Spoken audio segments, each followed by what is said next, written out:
right away to usher into a new month. That's February 2020. Welcome to BTM Africa. My name is NYDJ.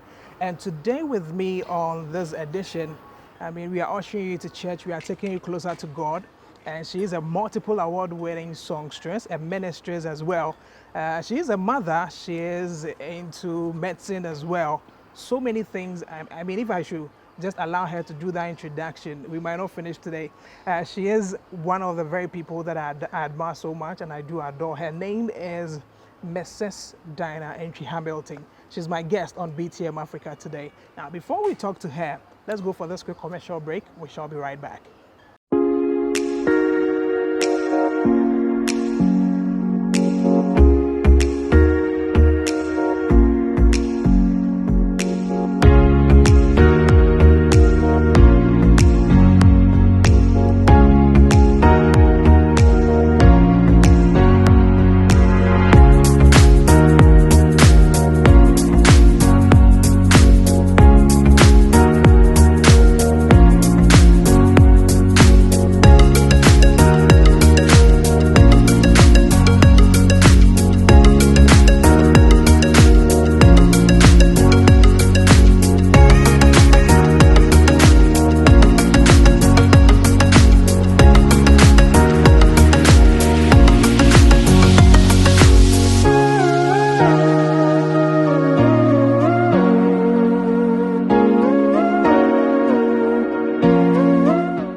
Okay, so like I told you, my guest is Mrs. Diana Hamilton, and thank you very much for joining me on the show today. Thank you for having me. And I hope you're doing very well. I'm doing well. There's something I like about you. You're always full of smile.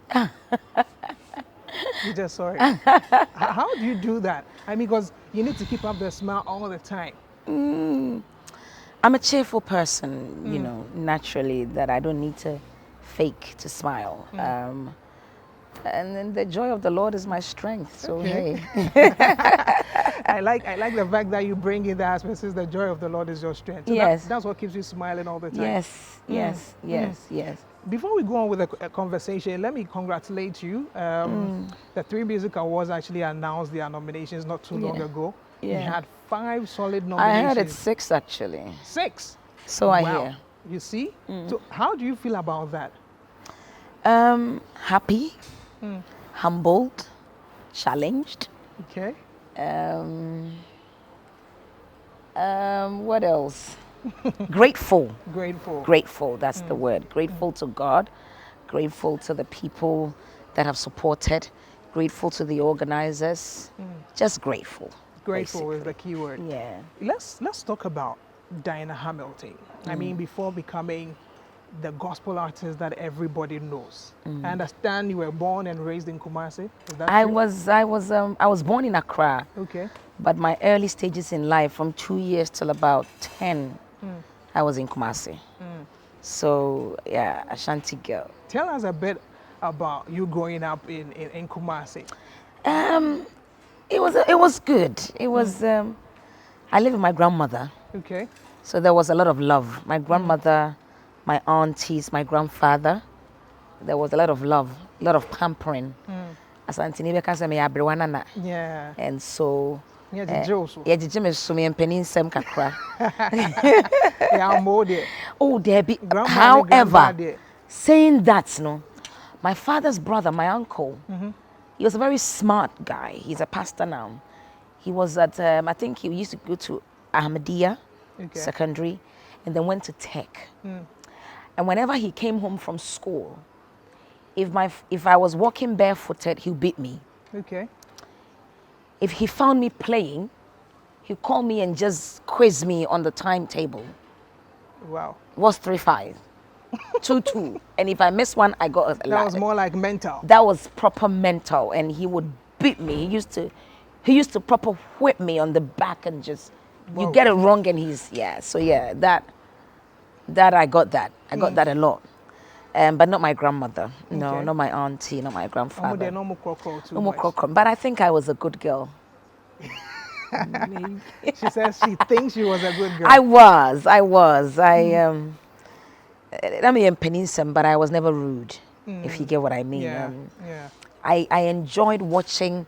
So my grandmother, my auntie, which my father's sister, his sisters, they were younger. Okay. So even though they were older than me, I saw them like an 8-year-old will see a 19-year-old or an 18-year-old. Yeah. You know, not There that was that old. connection, like- Exactly. And I used to be fascinated by their conversations, and they could be talking and I'll be looking at them and I have my mouth open. Hey, come on, you. So you had that kind of upbringing, which I almost did. every Ghanaian kid actually Obviously, have. yeah. Now, tell us about family. I mean, you talk about you being raised by your grandmother and all that. You had sisters, you had brothers. So I'm born into family of 9 children, Okay. mom and dad. So there are 11 of us, Whoa. and there was a lot of love. I'm the third. Third. So 8 biological, and the 9th is adopted. Okay. In all, I'm still the third, even though my brother Kwame will be after me. Yeah, and there's been love. There's been a lot of fun. It's been a huge house with lots of people. So basically, it was survival of the fittest. Exactly, kind of lifestyle. But then there was love. There was that good relationship with mom, with dad. And whenever I met them, my siblings, I was made to live with my grandmother because my father was a pastor of the Church of Pentecost. Okay. And he was transferred around. And I think our education was important to him. So he made us live with people in the cities so we could go to good schools. Great. That's quite a humble beginning. Yes. And you still remain humble. One of the very reasons why a lot of people love you. I'm sure you get to hear that a lot. That I do. Diana Antwi Hamilton or Brennan Huase, she's beautiful. She dresses well. Yeah. You get to hear that a lot. When you hear said things, how do you feel? I think what it makes me feel is it makes me feel like I need to carry on doing what I'm doing, being myself, being me, not trying to be like anyone, not changing the winning team, not reinventing the wheel, just keeping to what I am doing and just trusting the God who has sent me. This all comes in because you become a popular person now. People get to see you. But at what point in time did we have Diana the ministress or Diana the musician? How did you get into it? Because you earlier mentioned that your dad wanted you to focus on your education and all that, and so you lived with people who could actually help you with that. So at what point did you decide to do music? I think I was born to do this, and I know you hear that. So it's I was become, going to say that everybody says they were born to do it, so it's become like a cliche. But the reason why I say I know I was born to do this, my father was a worshiper, and so everybody in my house sings. You need to be at our morning devotion. It's like a choir, you know. You can imagine 11 people singing, lifting a song. Yeah. And so this is what we did. And for us, my mother, anytime she gave birth, if she was discharged today, tomorrow morning she's coming to the living room to join us for morning devotion with a new baby. Wow. And we did that till we were old. Anyway, so when I say I've been doing this, But at the age of 7, I knew I was singing. I knew I could sing. I enjoyed hearing myself sing. Did you used to do it in the shower? Oh no, I didn't have a shower. Brand new shower. At age 7, you got a bonty.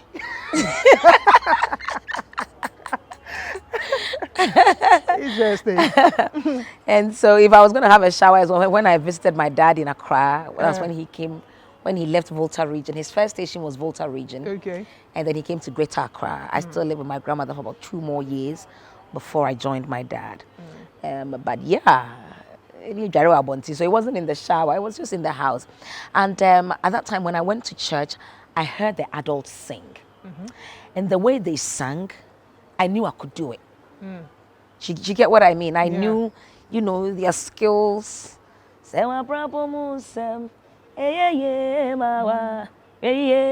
a way Pentecost sing their songs. And I knew I could do that. So I knew I could be doing something right. Coupled with the fact that whenever I lifted up a song, one of my aunties would say, so I knew that I had to be doing something good, something right. Up until when I was 13, then we went to school and my teacher taught us a song. Which school is that? Morning Star. I had left Kumasi and gone to Accra. Okay. I went to Morning Star, and in class 6 teacher, Mr. Adi, taught us a song. I'm only human, I'm just a woman. Help me believe in all I could be and all that I am. He taught us that 2 songs. One of them was I Come to the Garden Alone.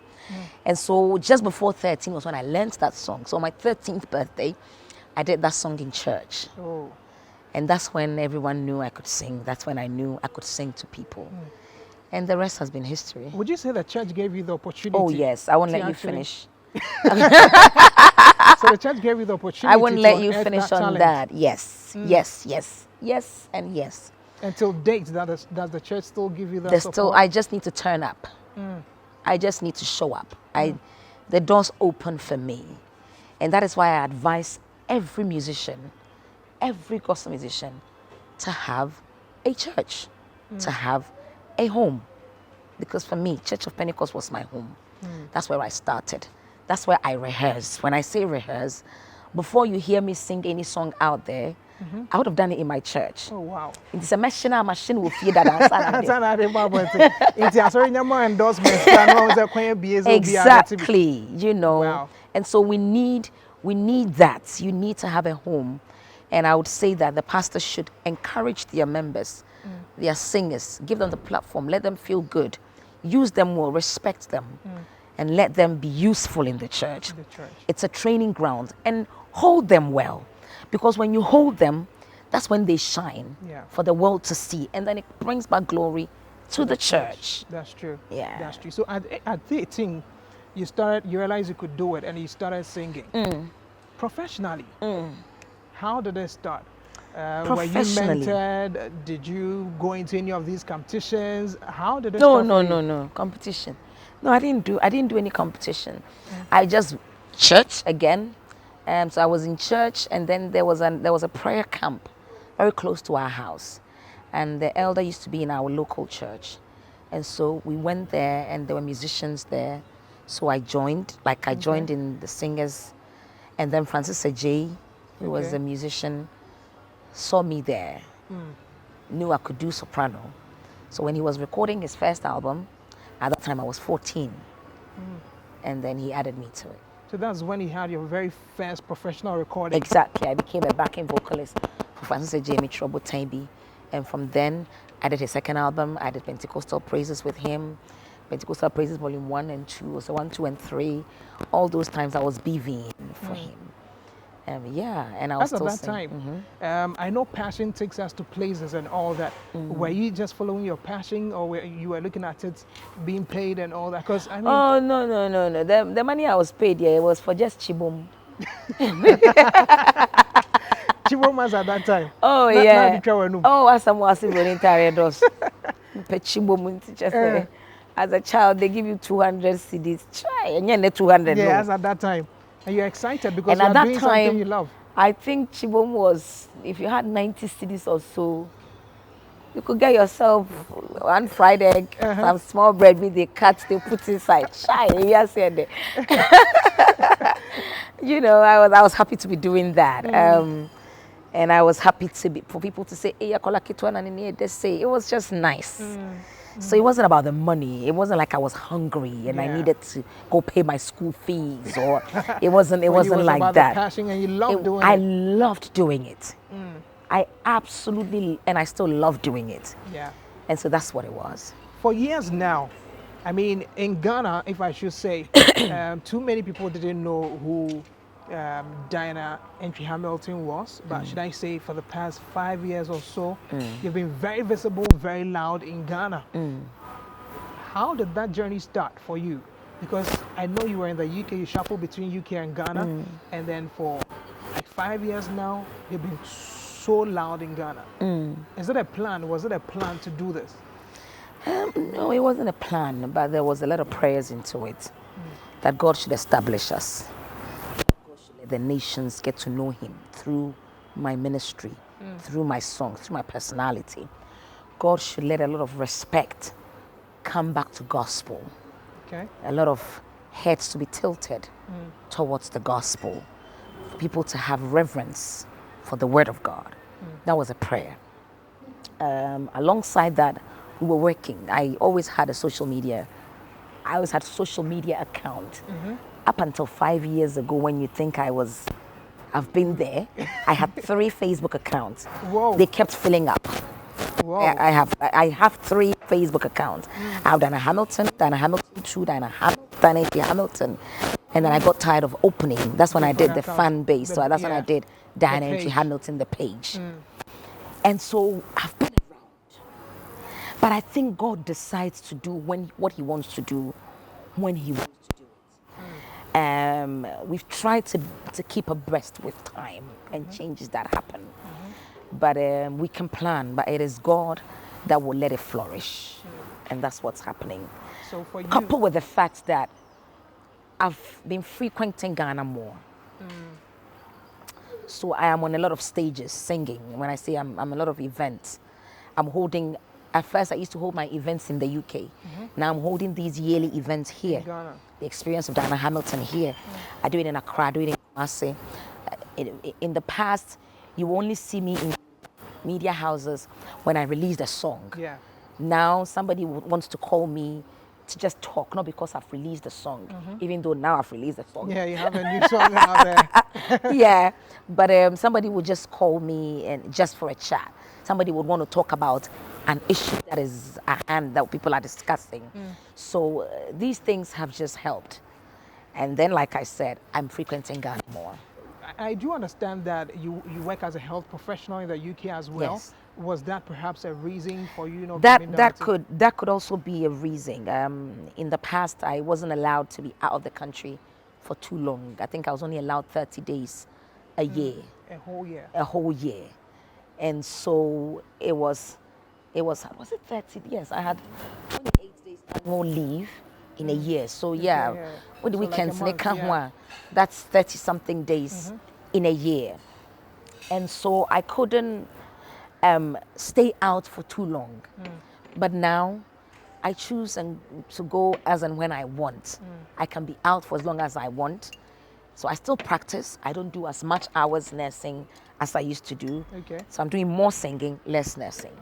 And that makes it possible for Me actually to be that work things visible out and here work in things Ghana. out. Yeah. Amazing. Now, this year, for instance, you've dropped a new single, a single that everybody is singing along already. It's not been that long, No. but then everybody is singing along. Yeah, it's just a little over 2 months. Yes. How does it feel? Because it seems your songs drop, and within the next moment, everybody is singing it. How does it feel? I remember when we released Wasem, and when the song dropped,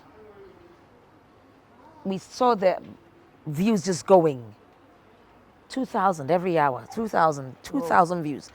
And within 24 hours, we had over 50,000 views. Whoa. And I was like, God, is that how you do your things? Yeah, you've prayed and all that, but when it happens, You still get a bit of I shock a crowd any day. Yeah, so yes, it's exciting, but it makes you understand God. It makes you praise God more, trust Him more. It makes you know that He does answer prayers. What inspires you with writing your music? I've come across a lot of people who say that maybe they say gospel for the I mean shouldn't you be because say gospel for they say, but they prefer to listen to you and they love to listen to you. How do you feel when you hear such messages? I feel happy, but I also feel the responsibility not to let them down. There's that feeling that, Father, help me not to let anybody who believes in you through what I am doing down. I shouldn't let them down. Yeah.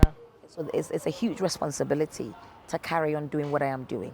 It's not difficult because I am being myself. Okay. But then when someone should say more day and he can do whatever he wants to do. But that is when the power of God comes in. And when you totally and absolutely rely on God, these things come in okay. They come in naturally and it becomes so easy for you. Yeah. Your music, I remember I asked you this earlier on radio about your pen game and how you write and all that. Yeah. It seems the songs are just fire, just when they touch down. Like you drop them and boom, everybody is singing. Do you write them yourself? Do you have I somebody write. in the secular? They say ghost writers. Do you have ghost writers? Do you Oh, write yourself? How do you do it? I've written most of my songs myself, especially in the past few years, from Work in Progress to Yehovah Beshe, to I Believe, to Moniyo, to Nsenchene, to Wasem. I've written all of those. But at the early stages, maybe I didn't trust myself well enough. But then I also felt that it was early stages and God was teaching Building me you and and building teaching me. you, yeah. And so I had people write for me some of my songs. A song like Osrobe Kasa was written by a friend called Nana Boateng. A song like Unyamia Mani Homeneso was written by the same person. I wrote in Siwi. My sister wrote other songs. My husband helped me with a couple of them. So yeah, You mentioned husband. yes. There's something I've grown to see, and I kind of witness it among the secular artists. Okay. For them, the very moment they get married, their music career seems to go this way. But then for gospel artists, it's the other way around. Like, you are married and you're still bubbling with your music, and everything looks so perfect. I don't know if you've ever paid attention to that, or you heard any of them complain. I haven't heard them complain. I can't see, but this is what I can deduce. And I don't have the figures, so don't quote me. I just feel that, and I think I've come to realize that when you enter the industry with your spouse and you grow in the industry with your spouse, it's very easy to maintain that relationship than throw your spouse midway Okay. into it. It's very difficult to adjust. This is purely an assumption. I'm just thinking. One, Okay. when you, and I said this on radio earlier on, that when my husband married me, I was Diana Antwi Hamilton, and he turned me to Diana Hamilton. And he knows me as Diana Hamilton. And when he's being sarcastic, he'll go, "Hey, I jump on son." He knows you that He well. knows me that call you way. that, yeah. Okay. And that hasn't changed. One, because we entered it together. We have organically grown God. Yeah. together. And so I don't think he sees any difference. You know, he doesn't see the difference. However, and so, for instance, me traveling all this time, all these number of times that I travel, I didn't just travel once. You know, he didn't just marry me and on a honeymoon I was off. Yeah. That could have even caused problems.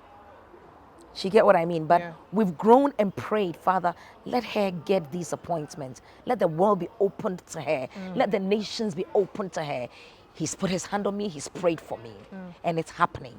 So then he understands it He perfectly understands when the it. doors open He's and he part has of to it. travel. Yeah. Okay? But if I am marrying him now, and we got married and I'm like, yeah, can you go US go honeymoon? Not because you're honeymoon, but because you're You have a gay guy. show.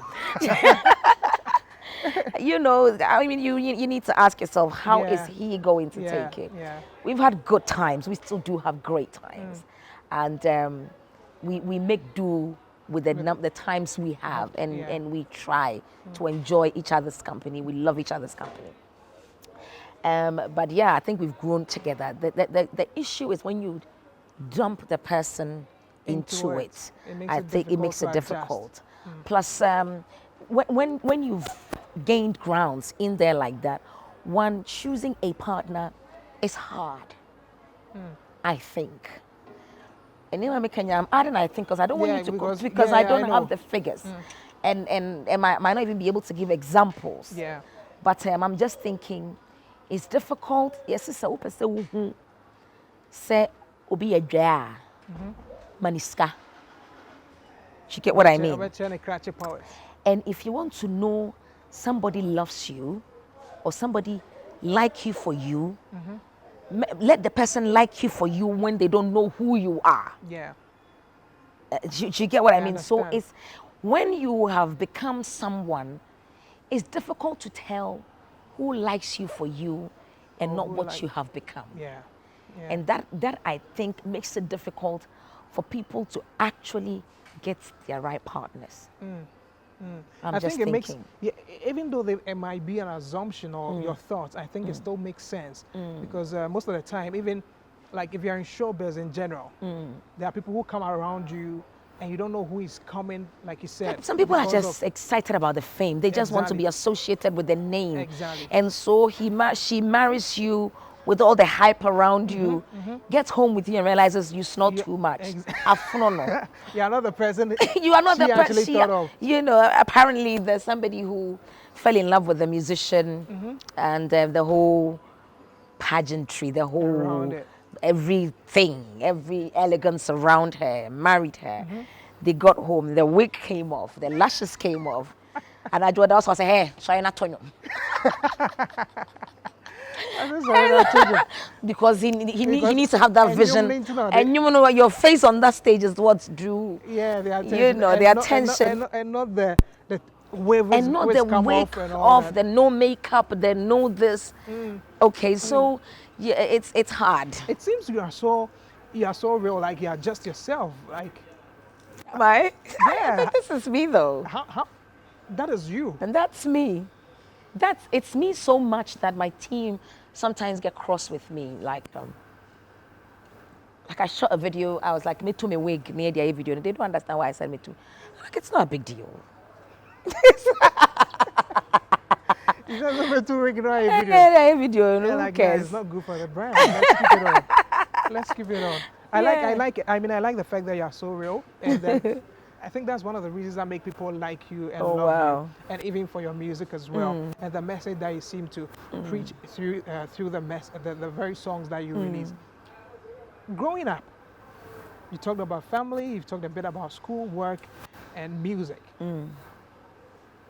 Have you ever had any challenge? It seems like, I mean, you are always smiling. You never have any problem.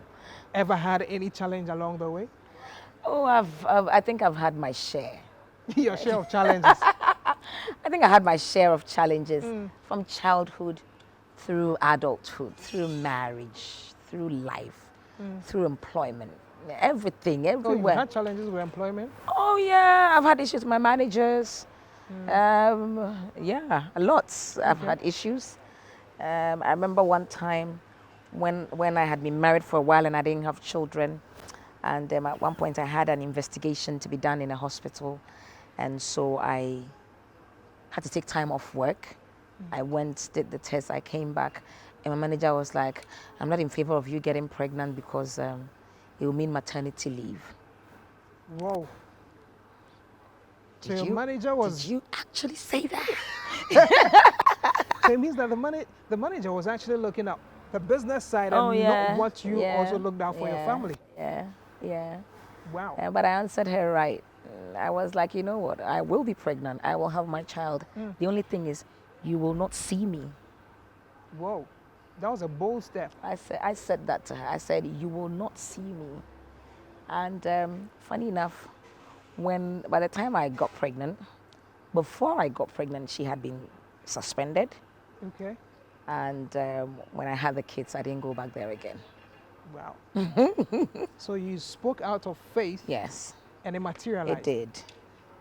It did.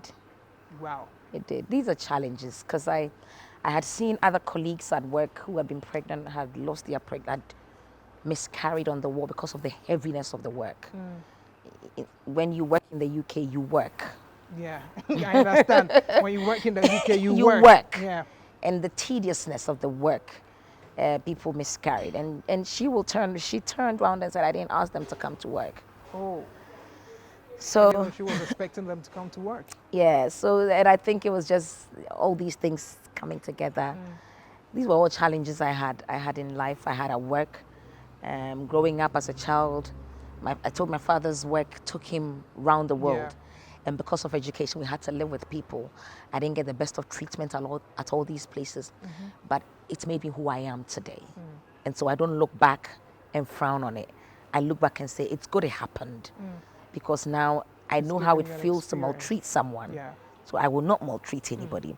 I know how it feels or how it looks when somebody's being arrogant on you. And so there's no point being arrogant on someone. Have you Things like that. ever put some of these experiences in your music? Oh, Do they come yeah. to play when you are writing? Yeah, well, most of my songs are stories, things that have been me. A song like Osobekasa, when it came, initially was, my sister was going through a lot at that time, and I needed the heavens to speak for my sister. And I just knew this is my song. Years down the line, it became my song when I was trying for the fruit of the womb. It wasn't happening. It became my song. Around that time, I got in Siwiye with every experience I was going through. And then when I had my twins, I did Onyame Mane Homeneso because at that time, Wow. God was blessing people around me with the fruit of the womb, with different things. And then I came to Work in Progress. I had lost my dad. Oh, sorry I about was, that. thank you. I'm okay. He's been gone for a while, but his memory still, we still Yeah. have his great Yeah. memories with us. But songs like Yehoah Beshe all came out of that experience of losing my dad. That, so you see what I mean? So it means that, I think that's what I'm also able to relate to the music. Yeah, very because personal. these are I understand the songs I'm singing. I am not, you can bring me a song, it can be the best song, but if I cannot relate to it, if that song doesn't Yes. minister to me, I won't do it. These are songs that are personal. And because Yeah. somebody can relate to it. Muniyo, for instance, I had that as my way of showing gratitude to God at the early stages of writing the song. And then along the line, I had a bad pregnancy loss and everything. And God just brought me back to that song. And so I wrote my second verse and then it took off. Wow. You share stories about miscarriage. I know these are very personal and very sensitive issues that people don't want to talk about, but you easily talk about it as perhaps testimonies Yes. for things that happen.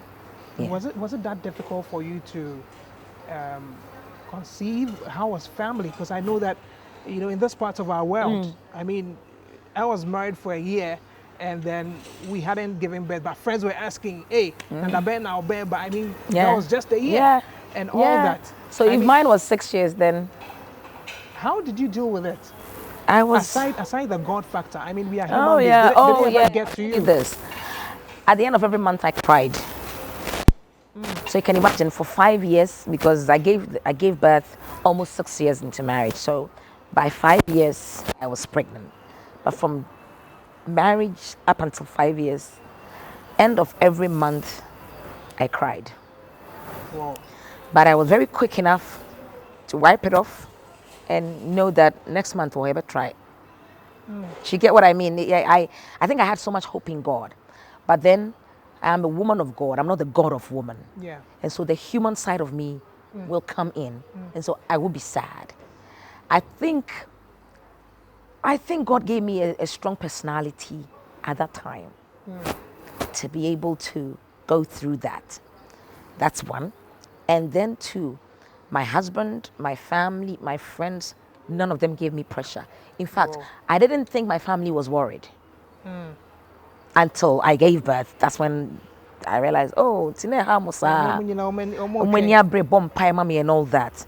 There was no pressure from them. Pressure came from everyone else. Wow. Do you get what I mean? Everyone else. Like the people who didn't really matter. Yeah. And so these days I sit and I tell people, don't give people unnecessary pressure. Or 1 year, or way. Two things, it's not happening. She's trying, it's not happening. It's none of your business because you can't help it. Yeah. Secondly, she doesn't want to have a child as yet. Do you know the person's plans? It's You don't none know of their your plans. business. Yeah. And so don't give unnecessary pressure. Actually, a third one, what try pregnancy, I say. Ama, she's battling with that loss. Don't remind her. Don't open a womb. Don't freshen up a wound that is closing up. And so let's stop it. I feel very connected to this because there's a story that I've also not shared, but Okay. with your story, because when we got married, and people were asking, and I was getting worried. So for me, I wasn't really worried, but I think the woman was, because and she had miscarried, and people didn't know. And then they were still battling, asking, hey, and when it gets to her, and then she was just she'll come back home, exactly, and then cry. when her pressure went out. And then I'm asking myself, is it like, do people care that much? You don't know what the person is going through. So why are you giving that pressure? And I mean, let's stop this. Exactly, on Teresa, like 4 months ago when she delivered, and now people are like, you know, I'm like, why do we give people that kind of pressure? We make very loose statements.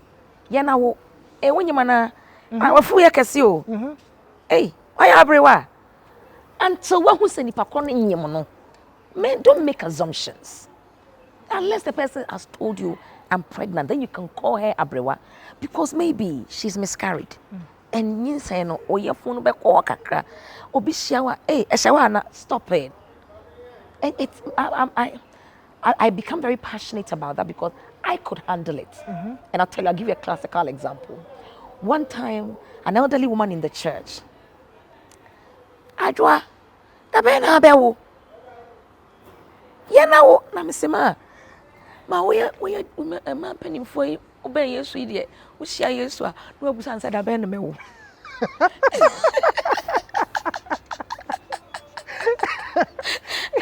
Interesting. And I think it hit her. Then she realized, actually, so since then, well, she didn't stop. But all I dry a bomb, pie why I dry a bomb. She didn't change. Well, her approach changed. But you know, but then I know other people, when they hear this, they cannot answer. Yeah. So they go home and they cry. I didn't go home to cry. We are so Shiana, Busanama said that bang. You know, that reminds me of this joke that I've heard people say that, you know, penny for to me, she was, hey, now Ben, I'll be worried. Then, you know, somebody else, I'll be or now when you know, that kind of thing. Because there are some things we don't have control over. Let's stop it. And I'm pretty sure you watching today, you get to understand how sensitive such a topic is, how important this is to people. Stop asking them those questions. Yes, you might care, but then if you can pray, then say a word of prayer. That's all you need to pray. Exactly. Unless you're very close to the person, find the right time. Mommy, and I remember my grandfather at one point called me. Adwa, Adia no Emma, and now I'm Papa. Emma was Emma Diana Bompire. And he put me in a room and prayed for me. That was an elderly, and all exactly, an elderly man approach, calling me to his room to discuss it. Don't meet me at the corridors of the church or when I'm getting off the stage. And neka jahil nishana wo hil nintina untimi nyinsa enu enuntia. It's not. It's not. And I know we are both passionate about this, and we might just continue with this and not further the whole interview. But I like the fact that we've opened up about this and we've really spoken about this. It's a topic that we are all interested in. You dropped a new single recently, which is doing well. You talked about the numbers on social media and all that. Is it off an album? Are we looking forward to an album, or for now it's just a single? I'm working towards an album. Every song I'm doing will end up on an album, but we will not release an album as yet. I've released My Gratitude, I've released Ose, and I've released Wasem. Yeah. And so these are all coming off the next album. Yes, we're still working. I know when you say we're still working, it means that it's in the pipeline. I don't want it to be that of the politicians and their pipeline. Those kind of pipelines are very long. they are kind of very long. You don't want that kind of pipeline. I hope it's not like that one. No, we're in the studio. We're in the studio. We've got songs, so we'll see. I'm watching the team I know to see what they tell me. Yes. But is it likely to have an album from Diana this particular year, like 2020? I don't know. Oh. I don't know. We should know. You're on BTM Africa. I mean, this is where we break all the news. Are we likely to expect an album from Diana? I honestly don't know, and I'm not trying to hide anything. We watch the terrain. We see how well Wasem is doing well. Sometimes you want it to breathe. Yeah. You want it to get into people. So let's see how it goes. But are we looking forward to a new single again, like anytime soon, or you still want Wasem to settle? Yeah, my Wasem in Huru. That's how I heard before. Okay. But let's look at the experience which you've been putting together for a number of years now. You come down to Ghana, you hold one in Yeah. Accra, and you hold one in Kumasi as well. How is the experience coming of this particular year? Are we to expect it? Oh, yes. 16th February at ICGC Calvary Temple in Accra. Okay, And then 23rd February at Church of Pentecost Bantama in Kumasi. okay, Coming on exactly 4 o'clock. It's a Sunday. Both venues are Sundays. In Accra, I have Joe Metal, CSP Kofi Sapon, and Akese Brimpong. In Kumasi, I have Efe Grace, Akese Brimpong again, and Koda. oh, And wow. then myself. Quite a lineup. Quite a lineup. Not a lot, not a long line, but Yeah. people that can deliver. So yeah, we believe in God for a great time in Accra and Why the Kumasi. name Experience? Because I mean, you could choose any other name, but Okay, so I believe that whenever we get into the presence of God, anybody who has had an encounter with God does not leave the same. The records show. Okay, people's faces are changed, lives are transformed. Some serious promises are made them that are fulfilled. God meets them and speaks to them. Anybody that has met God has an experience of some sort. Take the Holy Spirit and the disciples on the day of Pentecost. Yeah. It was a whole experience on its own. that's true. And so whenever we lift up a worship, Bible says God inhabits the praises of his people. So wherever there's praise, wherever there's worship, God is there. Yeah. And if God is there and his people are there, there's going to be that encounter. And when that encounter happens, there should be an experience. Amazing. And so I call it experience with Diana Hamilton. Not because you're coming to experience me, but you and I are going to experience God. Amazing. That's what it is. Amazing. We are wrapping up, but I want to take you back to the album. Are we going to look at collaborations on there? Or it'll It's be possible. strictly Diana? It's possible. And I'm not even trying to hide anything from you. When we pick a song, we begin to weigh the song. Who's going to produce it? Can you handle it on your own? You want someone else to be on it? Okay. If you want someone else to be on it, who should we put on it? Have the both of you got the time to actually enter a studio and work on it? Because I don't like, I don't know, maybe I might do it in the future, but I don't like a collaboration where kind of thing. Yeah. I want us to be in the studio, Together. vibe, let's understand the song, let's share ideas, and then let's get in the booth and do it. So you don't really believe in, I've recorded my parts, must send it through To email, email, go and do your part. And then, yet, but let's see. but I think Never I think say never. There's a good part to that, as in you wanting to bond. It brings out the very best in the In material. the you material wanna do. we're working on, exactly. All right, so I want to thank you very much for actually spending time with us on BTM Africa today. It's been phenomenal speaking to you, the message, the words you share with us, and I know there are so many people who are going to be touched, so many people who love you. Like I've said it and I've said it over again, that there are people who typically will not listen to any gospel song that would love to listen to Diana. There are people who want to attend your concert. They need to get yourself a ticket and come. Definitely. Everybody. How much are tickets selling actually? Tickets are going for Kumasi tickets are 30 Ghana City Standard, 50 double, 60 VIP, and a family of 5 is going for 100 Ghana. Oh wow, that's quite affordable. And in Accra? In Accra is 40 City Standard, 70 cities double, 80 VIP, 150 for family of 5.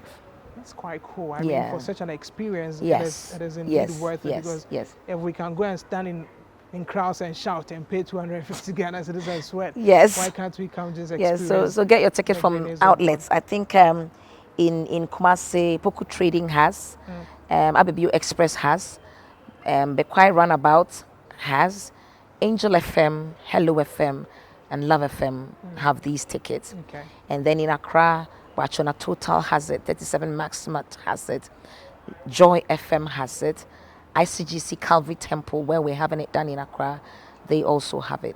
So you can grab yourself a ticket. If you cannot go to these venues, if you have mobile money on any network, you can dial *920*50#, *920*50#, and you can get a ticket. That's awesome. Guys, it's been a great day coming to you with BTM Africa.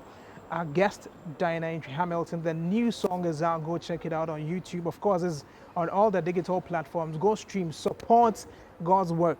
I know people who want to download them for free. Listen, we are in a century where everything is going digital. Support by streaming and purchasing the music and helping support the ministry. She travels all over the world to go preach, as in send it through message and through the music. So please, let's support it. Thank you very much, guys, for watching. And of course, God willing, next week, we come your way with another one. I want to thank our host, that is Rich Condos, actually, for hosting us, and to Hamka Beverages. I mean, if you're having a party, anything you want, drinks for your parties, just get in touch with them and they'll be there to support you. Thank you very much for watching. And you want to share your social media accounts again? Oh, yes. So that people get to follow. Subscribe to my YouTube channel, please. It's Diana Hamilton Ministries. Follow me anywhere followable. Diana Hamilton. Anywhere followable. Anywhere followable. Right from the interview, we'll start following you. Yes, start following me. So Diana Hamilton, Diana Antwi Hamilton. When you enter one of these, you'll be fine. Facebook, Instagram, I tweet as well, and subscribe to my YouTube channel as well. That's right. Thank you very much. And remember that we have the support of Nana B Photos and, of course, Bellucci Graphics. Just make sure you get in touch with them for anything photography, for anything video, graphics. They are ready to support you. My name is NYDJ. Be a blessing and continue to support our movement. This is BTM Africa. Have a great day.